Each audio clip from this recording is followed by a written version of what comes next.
मंगल भवनाय मंगलहारी द्रवहुंस दशरथ अजिर बिहारी।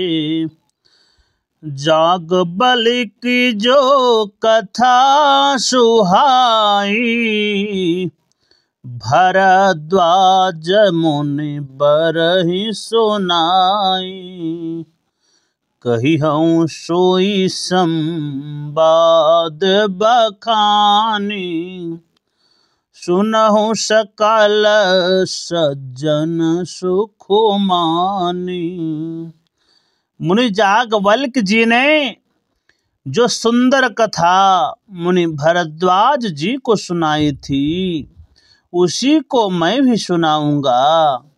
कहूंगा आप सब सज्जन सुख का अनुभव करते हुए उसे सुने।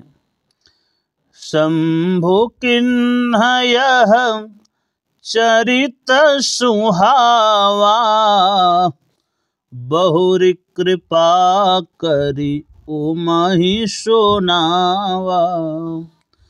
सोई शिव काग भुसुंडहि दिन्हा राम भगत अधिकारी चिन्हा। पहले शिव जी ने इस सुहावने चरित्र को रचा, फिर कृपा करके पार्वती जी को सुनाया। वही चरित्र शिव जी ने कागभुसुंडी जी को राम भक्त और अधिकारी जान कर दिया। तेहि सन जाग बलिक पुनि पावा तिन्ह पुनि भरद्वाज प्रति गावा। ते श्रोता बकता समशीला समदर्शी जानहि हरि लीला। कागभुसुंडी जी से उसे जागवल्क्य जी ने प्राप्त किया और उन्होंने फिर उसे भरद्वाज जी को गाकर सुनाया। वे दोनों याज्ञवल्क्य जी और भरद्वाज समान शील वाले और समदर्शी हैं तथा श्री हरि की लीला को जानते हैं।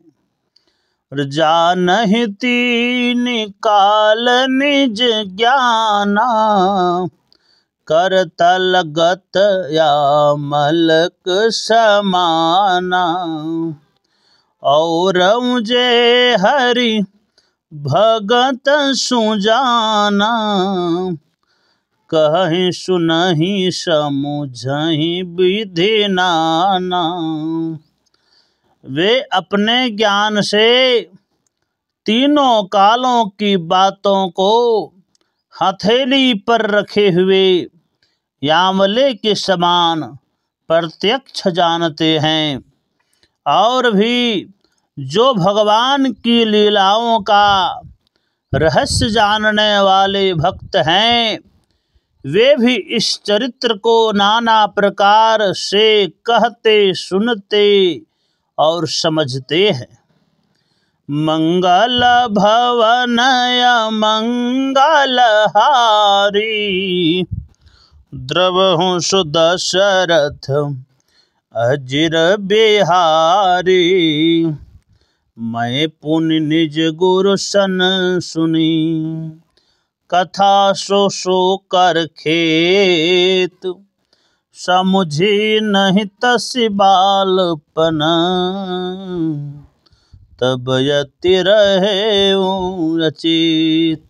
फिर वही कथा मैंने वाराह क्षेत्र में अपने गुरु जी से सुनी, परंतु उस समय में लड़कपन के कारण अत्यंत नासमझ था, इससे उसे भली प्रकार समझ नहीं पाया।